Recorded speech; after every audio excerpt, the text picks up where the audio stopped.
कहता हूं प्रेस के हमारे मित्रों, मगर मित्रों का काम नहीं करते ये लोग।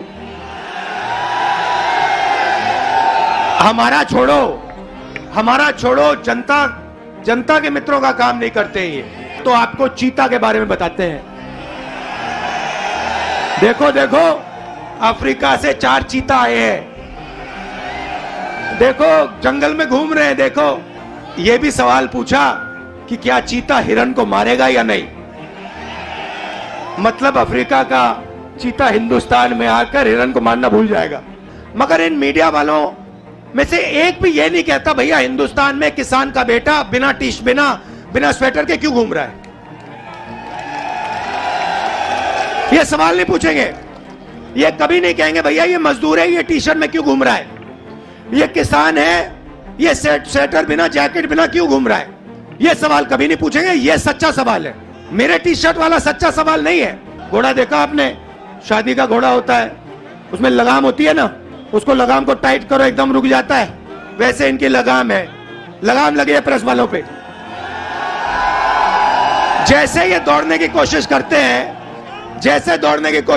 वो लगाम खींचते बस रुक जाते हैं एकदम। हमने पार्लियामेंट हाउस में बोलने की कोशिश की, वहां पे माइक ऑफ कर देते हैं। देखो ऐसे मीडिया बात नहीं उठाती, दूसरे तरफ माइक ऑफ कर देते हैं। मैं जहां भी जाता हूं कहता हूं प्रेस के हमारे मित्रों, मगर मित्रों का काम नहीं करते ये लोग। हमारा छोड़ो, जनता के मित्रों का काम नहीं करते ये। क्योंकि अगर आपके मित्र होते तो आपको देश की सच्चाई दिखाते, बेरोजगारी के बारे में बताते, महंगाई के बारे में बताते। मगर नहीं, ये तो आपको चीता के बारे में बताते हैं। देखो अफ्रीका से 4 चीता आए हैं। देखो जंगल में घूम रहे हैं। देखो ये भी सवाल पूछा कि क्या चीता हिरण को मारेगा या नहीं। मतलब अफ्रीका का चीता हिंदुस्तान में आकर हिरण को मारना भूल जाएगा। तो मित्र तो है नहीं। अच्छा, मीडिया बात नहीं उठाती जनता की, तो हमने सोचा पार्लियामेंट में भाषण करो। डिमोनेटाइजेशन, नोटबंदी के बारे में भाषण करने की कोशिश की, गलत जीएसटी के बारे में बोलने की कोशिश की। जो हम जमीन अधिग्रहण कानून लाए थे, जब नरेंद्र मोदी जी ने उसको रद्द करने की कोशिश की, हमने पार्लियामेंट हाउस में बोलने की कोशिश की, वहां पे माइक ऑफ कर देते हैं। देखो ऐसे माइक ऑफ, जो बोलना बोलो। हेलो नमस्कार, कैसे हो। तो एक तरफ मीडिया बात नहीं उठाती, दूसरे तरफ माइक ऑफ कर देते हैं। तो हमने सोचा चलो जनता के साथ कन्याकुमारी से कश्मीर चलकर जनता से बातचीत करें, जनता की आवाज सुने और जनता के दिल में जो है वो रखें। 3000 किलोमीटर हो गए, कन्याकुमारी से शुरू किया। कम नहीं होता भाइयों और बहनों। आप ये मत सोचो कि 3000 किलोमीटर कम होता है, कम नहीं होता है। 110 दिन हो गए, मगर अजीब सी बात है, थकान नहीं है। आप देखिए, मेरा चेहरा देखिए, कोई थकान नहीं है। लोग पूछ रहे टी शर्ट में कैसे चल रहे हो। ना थकान है ना ठंड लग रही है मुझे। अब मैं क्या बोलूं।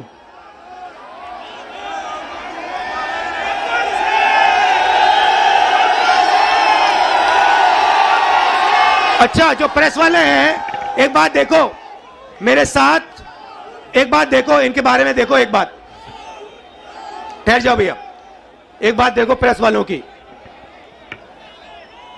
मैं यात्रा में चल रहा हूं, मैं टी शर्ट में हूं, मेरे साथ किसान के गरीब बच्चे चलते हैं, वो फटी शर्ट में होते हैं, उनकी पूरी टी शर्ट भी नहीं होती। मगर इन मीडिया वालों में से एक भी ये नहीं कहता भैया हिंदुस्तान में किसान का बेटा बिना स्वेटर के क्यों घूम रहा है।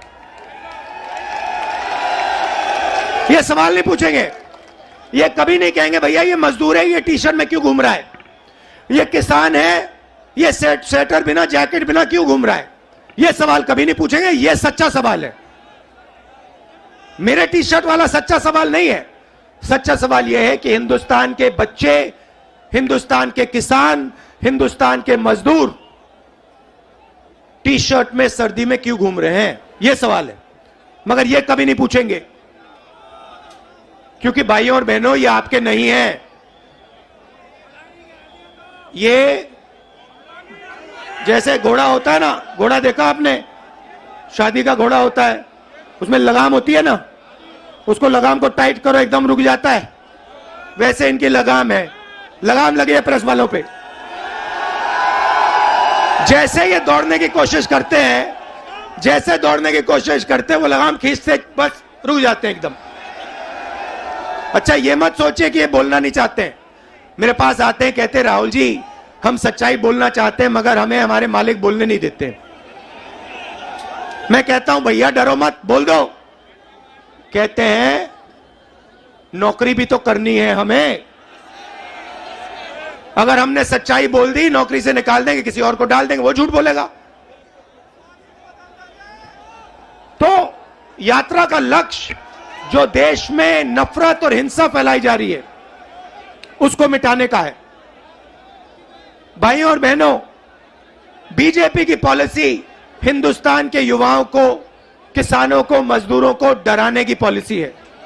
नोटबंदी, गलत जीएसटी, कोविड के समय जो इन्होंने किया, ये सारी की सारी पॉलिसियां किसान को, मजदूर को डराने के लिए है। क्योंकि ये जानते हैं जब ये डर फैलाते हैं, उस डर को नफरत में बदलना बहुत आसान होता है। ये इनका काम है, जनता को डराओ, किसान को डराओ, मजदूर को डराओ, युवा को डराओ और उसके डर को नफरत में बदल दो। डरो मत। ये भैया ये एक बात समझ लो, ये आपने बोला डायलॉग, ये मेरा डायलॉग नहीं है, ये शिव जी का डायलॉग है। ये डायलॉग डरो मत, ये हमारा धर्म है। अब देखिए ये करोड़ों रुपए का, लाखों करोड़ों रुपए का अरबपतियों का कर्जा माफ कर देंगे, लाखों करोड़ रुपए 1 मिनट में माफ कर देंगे। और किसान भूखा मर जाए उसका कर्जा ये माफ नहीं कर सकते, कभी नहीं कर सकते।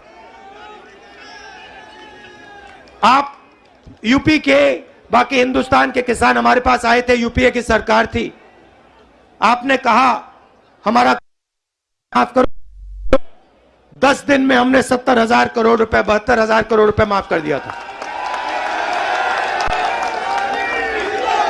मजदूरों के लिए, गरीबों के लिए मनरेगा, भोजन का अधिकार, किसानों के लिए कर्जा माफ।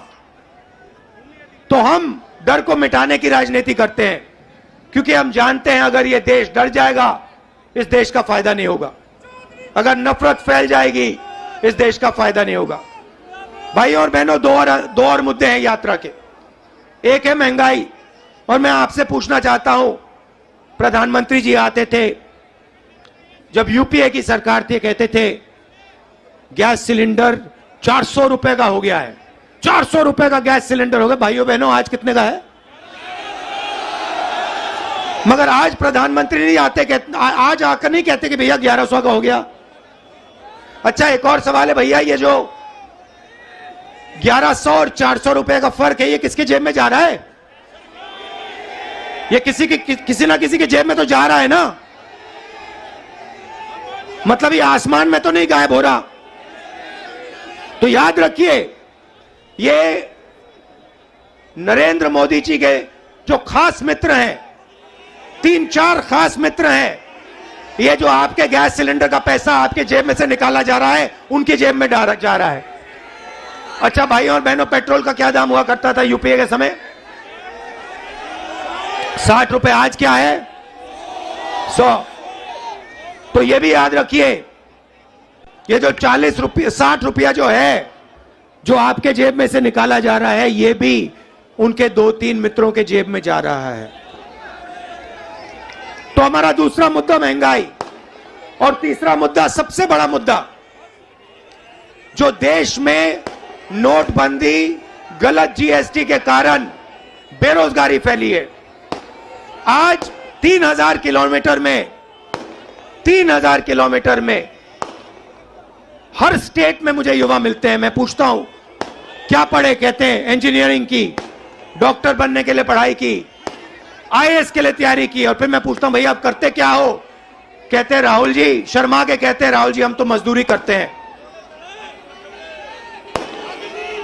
कोई कहते हैं भैया, कोई कहते हैं मजदूरी करते हैं, कोई कहते हैं भैया हम पकौड़े पका रहे हैं। इंजीनियरिंग की पढ़ाई की, आलू के पकौड़े बना रहे हैं। अच्छा, एक रास्ता था युवाओं के लिए अग्निवीर वाला,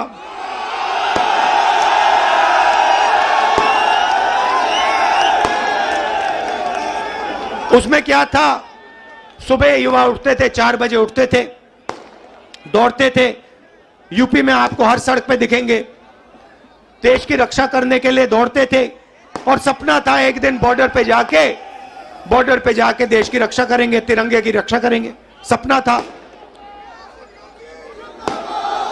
युवा 15 साल सेना में सेवा कर सकता था, उसके बाद उसको पेंशन मिलती थी। नरेंद्र मोदी जी ने कहा नहीं भाई, ये 15 साल वाली बात छोड़ो, पेंशन वाली बात छोड़ो, ऐसे करते हैं 6 महीने ट्रेनिंग करो, बंदूक पकड़ो, 4 साल रहो, फिर जूता मार के बाहर निकाल देंगे और उसके बाद बेरोजगार हो जाओ। नया हिंदुस्तान। और जब युवाओं ने कहा कि हमें यह अच्छा नहीं लगा, और जब युवा सड़क पे उतरे, नरेंद्र मोदी ने क्या कहा? नरेंद्र मोदी जी ने क्या किया? उन्होंने उनसे कहा कि अगर तुम्हारी फोटो ले ली गई सड़क पे तो तुम्हें सरकारी नौकरी नहीं मिलेगी। तो देखिए, दूसरा रास्ता का रास्ता जेल, रेलवेज का रास्ता, उसको भी एक के बाद एक बेच रहे हैं। उन्हीं 3-4 लोगों को बेच रहे हैं। एयरपोर्ट भी उनको दिए जा रहे हैं, पोर्ट भी उनको दिए जा रहे हैं, रेलवेज भी उनको दी जाएगी, एलआईसी भी उन्हें के हाथ जाएगी, बीएचएल, बीएचईएल, एचएल सब उनके हाथ जाएगा, और हिंदुस्तान के युवा बेरोजगार होंगे। ये है नरेंद्र मोदी हिंदुस्तान। इसके हम खिलाफ हैं, और इसलिए हमने ये यात्रा शुरू की है।